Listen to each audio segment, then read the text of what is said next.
Dr. Scott Gradwell. I'm a periodontal implant surgeon in the Lehigh Valley for 27 years. I'm also a member of First Presbyterian Church for 27 years. I had the opportunity to visit the clinic in Honduras called Manos Amigos Helping Hands once 3 years ago and just recently in past May of 2016. What has called me to do that is definitely from the hands of the Lord. I met Bob Sumner, who talked about his inspiration to put a clinic together in Honduras, and I met him 3 years ago, and he happened to be a dentist, so we immediately had a connection that worked, and he came to First Presbyterian Church to discuss opportunities for us to have a medical mission trip. My name is Richard McKenzie. I am the Senior Vice Chair of Emergency Medicine at Lehigh Valley Health Network, and work in all three emergency departments in the Lehigh Valley, Muhlenberg, 17th Street, and Cedar Crest, mainly at Muhlenberg and Cedar Crest. And I have a special interest in operations and improving care in the emergency medicine. We had been talking about that would be really good to go back there again and get a good group of people to go back there again. Didn't know who we were going to get, didn't know what we were going to do, but we just kind of had that. Faf Karari and Scott Gradwell on the prior trip, we kept talking about it, let's get it together. And finally it was kind of that moment where we said, yeah, let's see what we can do, when we started actually putting some dates down. And that was when it became real. And it was God kind of speaking to us through Faf and Scott. And Scott is great devotional leader and kept us in track. But he was the one that says, okay, Rick, I'm ready.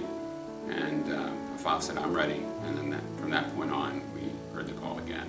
We had me, a little operations background. As an emergency physician, we had a wound care specialist, and we had Scott, who's a periodontist. So what was the team going to look like? What were we going to have as a team? What did we need to do? And we just kind of put our faith in God, and suddenly it turns out we got two of the podiatrists to join us, and one of which is a president of the American Diabetic Association for a couple years, and had a real keen interest in diabetes and diabetes in third world countries. Lee Sanders. And Neil Kramer is the other podiatrist, actually a classmate of his. So it turned out, and we started getting this, it became a groundswell of real good people that started joining. We had nurses from intensive care settings, orthopedic settings. We had educators. We had people that had no medical training but had good organizational skills. So why Honduras? Well, the reality of it is when God calls you to go somewhere, that's where you need to go. And this is a place where people are truly the least of these. They are poverty-stricken, but they are humble. They are wounded, and they need to seek care, and we're there to help them. So in this past medical mission trip, for me, as a dentist and a periodontal implant surgeon, I primarily provided oral surgery. And in that case, I provided about 80 surgeries in the week. What was unique to me about these individual cases is they come dressed with the best clothes that they have so that they look appropriate for you. They try to communicate with you, and I try to communicate with them through translators that worked out well. What also made this a very unique experience for me, it was an opportunity for me to teach. There were two young dentists that work in the clinic at Manos Amigos full-time, and they have been struggling with how to extract teeth. So they saw me work for half a day on Monday and realized that I was very competent at extractions, and they came over through translation and asked me if I could teach them how to do that so that they could provide the service as well in the clinic when I leave. And we didn't really even know what we were coming into in terms of what the patient clientele is. We had little clues, but really didn't know. But what happened when we got down there, we found that we had a high diabetic population that was in the community that was around us. And diabetic wounds were incredible. So we had a wound care specialist, diabetic wounds of the leg and feet, and a lot of feet illnesses that were there that were just amazing. And so we were called to serve the people in the way they needed to be served, and it was just amazing how it all came together. one of the things I thought about as I went through it, because recognizing that wound care in our prior experience in Honduras, we had some opportunities to do some wound care, but the people were in too much pain to actually get their proper treatment to get their wounds cleaned and ready for the next time, or for a better healing. So what happened was I thought, I need to get some medicine that can help people sleep, just kind of briefly sleep, and I use this in the emergency department when we have painful procedures. And I use what we call conscious sedation, or deep, or even procedural sedation. And so I used a medication called etomidate in the emergency department. Again, one of those kind of like, okay, there's a force working here. One of the cases that stands out in my mind that we specifically touched was a cerebral palsy girl. She came to the clinic as an 18-year-old. Her father carried her on his back and brought her into the clinic. She had a significant swelling on the left side of her face, what we call cellulitis, due to very badly infected teeth. She had never seen a dentist. The father was so thankful that we were able to see her and hopefully treat her. We were able to provide profound anesthesia, extracted teeth comfortably for her, and she did very well. As we were concluding the surgical session, the father asked us if there was an opportunity for us to get a wheelchair for his daughter, as she's getting heavier and heavier for him to carry. And he has literally carried her everywhere for the last 18 years of her life. So we went and talked to Mike, who is one of the directors at the Manos Amigos clinic, and he assured us that in a week's time that they would have a wheelchair for this family and for this daughter, so he wouldn't have to carry her. I mean, I think it speaks profoundly to what goes on in Honduras and what goes on in the clinic at Manos Amigos. It truly is a place of helping hands and a place that is serving the least of these. We had one gentleman that came in. It was on the second day. I think we were there, and I'm the emergency physician, so I'm getting to see some of the perhaps sicker people that were there. And one of our people that's working the front area, our secondary triage, and I can't remember whether it was Deb or Judy, but somebody said, "Go look at this guy. He looks like he's in some pain." And there's this little man who was thin as a rail, who was sitting in a chair, may have been sitting there maybe a half an hour, but as I looked at him, he had his legs bandaged up, and there were puddles of fluid on the floor, and they were literally the fluid leaking from his leg wounds that he had for years. And he had him covered in gauze that was loosely applied, but he had him covered in gauze, but literally these puddles existed in a half an hour. So I looked at the guy and I said, yeah, he's pretty bad. Now he looked very upset, very scared, in pain, and I felt very badly for him. So we got him up and had Faf and Neil and Lee all looked at him, and he had extensive open wounds of his legs, and they were weeping and in need of some serious cleaning to get the pus and get the good cells to start growing again, because he developed a scar that was preventing him from healing. That wound would need a lot of care. None of the medical professionals could touch that wound without him in extreme pain.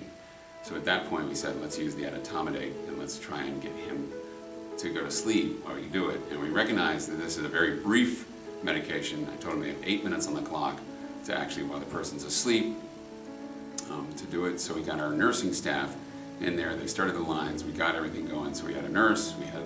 We ran it just like we run it here, and we had Dr. Kramer and Faf Quarry who were on one leg. Each had a leg, and they were going to clean up the wound and get it squared away. So we gave him the medicine, and he went to sleep.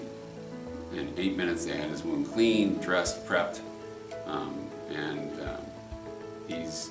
we're waking him up, and we tell him it's all done, and he put 2 thumbs up. So he was a 2 thumbs up Jose, is what we called him. And he came back, and he was so happy. One other case that stood out in my mind was we had a 4-year-old child, again, who was extremely apprehensive, very scared, thrashing around in the chair.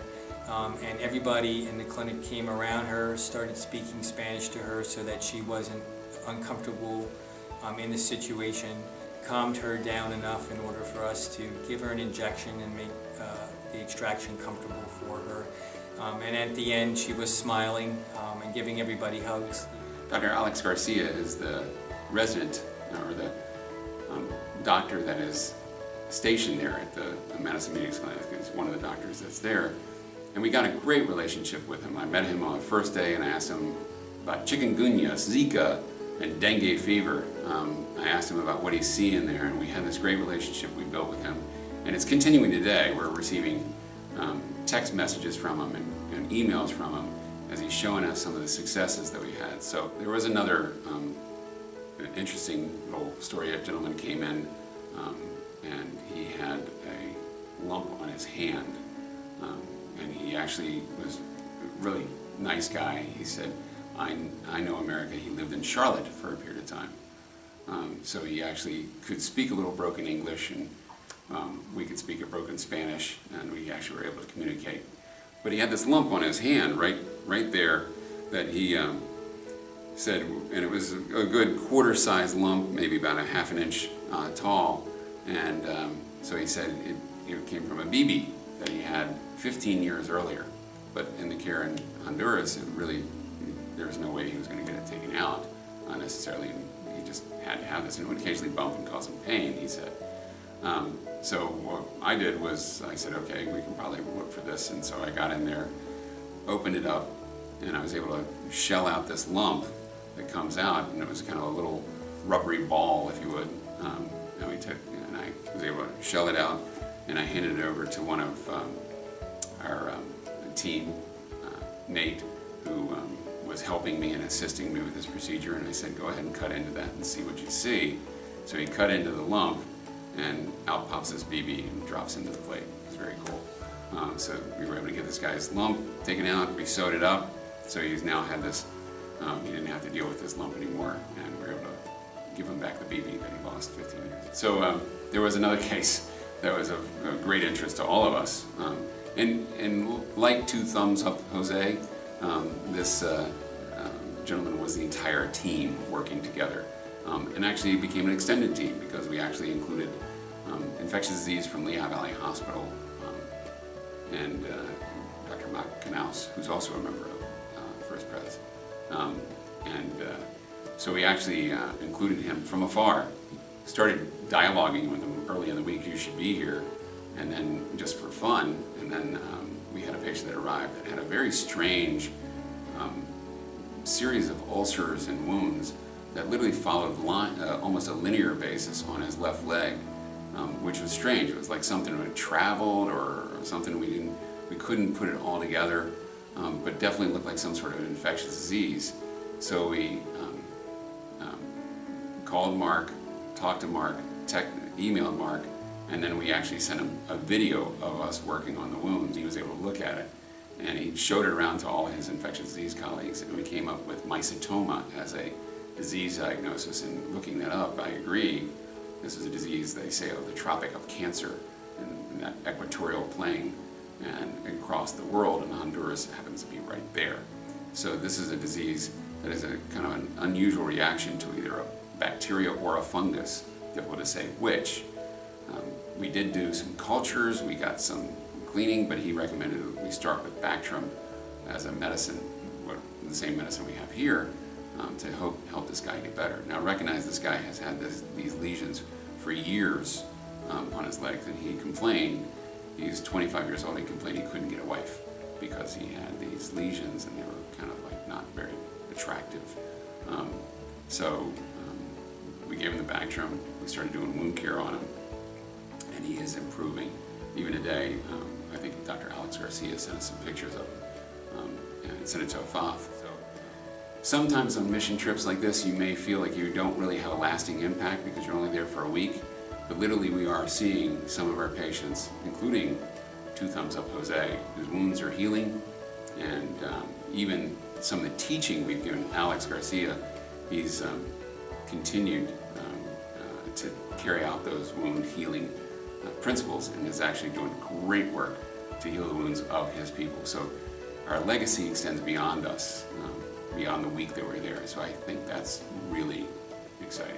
I definitively was called by God to go on this mission trip, and He sent me all the human signs He could to say that on May 14th you're going to be flying out of Newark. And I would love to go back again 2 years from now. Again, I hope I can talk Rick McKenzie into going back with me. I think it's a wonderful team. I think we're both very inspirational to the medical team as well as the non-medical providers. And I believe that we both have talked enough to say that we've had a calling, that this is definitely a mission in our hearts and one that we love and have a lot of passion for. I definitely would go again. It's interesting, after this trip, I've had a number of people that saw the Facebook posts and other things like that that came up to me. I didn't know you were going to Honduras. You got to include me next time. And I have people that are, said, next time you go, I'm in. They're absolutely in. So there's a groundswell, even a groundswell now, for the next trip, which is, I think, fascinating and wonderful too. I think there is a little bit of a connection there that we just can't ignore. And I'm in for the next one.